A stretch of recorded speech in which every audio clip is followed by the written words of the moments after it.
Dit binnen Jessie Prijs van Drachtste Boys en Sishu Hou van Avanti. Nou staan ze niet jonker mekaar, maar joen staan ze 10 uur mekaar. Het leeft altijd net even wat meer en er zit iets meer druk op. En elke wedstrijd wil je winnen, maar zo'n wedstrijd, zo'n Friese derby is toch altijd net even wat leuker om daar punten te pakken. Ja, dat is altijd een leuke wedstrijd. Het is natuurlijk dichtbij, dus veel publiek kan ook komen, wat bij onze thuiswedstrijden ook komt. Daarnaast, ja, Friese derby leeft natuurlijk ook wel.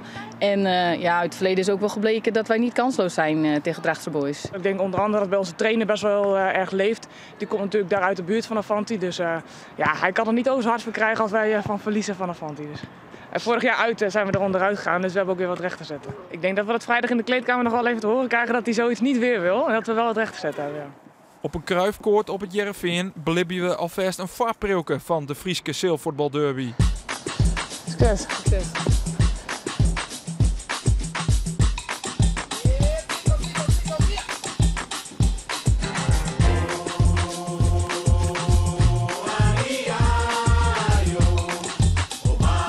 Jessie scoort de eerste goal en komt op voorsprong.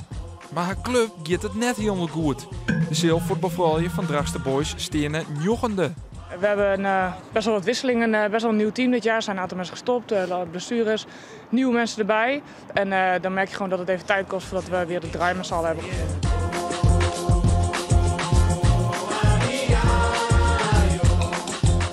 Sishu maakt dan de 1-1 en brengt de stand in liekwicht. Goed presteer slaagt het haar, maar Avanti alleen nog net. De Stiense vrouwen pakken pas 3 punten in jochen duels. Het is niet leuk, maar het is niet dat het onderling in de groep gaat spelen, dat er frustraties ontstaan of dat soort dingen. Nee, het blijft gewoon leuk onderling, dus dat is verder geen probleem. Maar natuurlijk wil je altijd meer punten pakken. Vlien hier zwagen de derby voor een soort vuurwerk in de Zeel. De badden een hoop. Thuis was nogal met wat akkefietjes ook volgens mij bij ons. Dus ja, dat is misschien ook wel dat stukje derby, dat iedereen net wat harder erin knalt. Ja, ik weet nog dat ik er met rood afging. Hoe kon dat? Ja, frustratie, onmacht, het liep niet. En ja, uiteindelijk was het doorgebroken speelster en ik besloot op de handrem te trappen en ik legde er neer. En ja, dan ga je er met rood af doorgebroken spelen. Waarom naar deze editie? De wedstrijd eindigt in 1-1 en dus met de strafskoppen de terugslag aan. Jessie neemt de eerste en die mist. Dan met Sishu. Scoort zij wol, ze shit en scoort. Daarmee stiert ze op voorsprong. Beide vrouwen binnen fanatiek en willen winnen. Hyundai om ze elkaar goed kennen. Beiden spelen ook voor het Nederlands zeelvoetbalteam.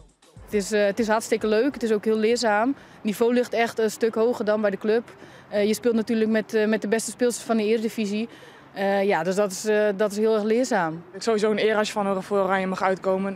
Ze shooten niks aan onder andere in augustus naar Ierland geweest voor de EK-kwalificatie. Ons helaas niet geplaatst, maar het was natuurlijk wel echt een ontzettend mooie ervaring om daar dat mee te mogen maken, met andere landen te voetballen. En gewoon zo'n week met het Nederlands team op pad zijn. Dat was echt ontzettend leuk. Jessie leidt dan over haar tweede penalty en ze mist weer. Verdikke. En daardoor kan Sishu winnen als ze deze strafschop scoort. En dat doet ze. Daarmee wordt deze editie van de Frieske derby woen terug Avanti. Maar de grote vraag is, hoe komt het vreed? Nou, volgens mij, vorig seizoen zijn niet heel veel doelpunten gevallen. Dus ik zou zeggen dat wij winnen met 2-1. Gedurfd. Inderdaad niet veel doelpunten vorige wedstrijd. Ik denk dat het een spannende wedstrijd gaat worden, maar uiteindelijk trekken wij aan het langste eind met 3-1.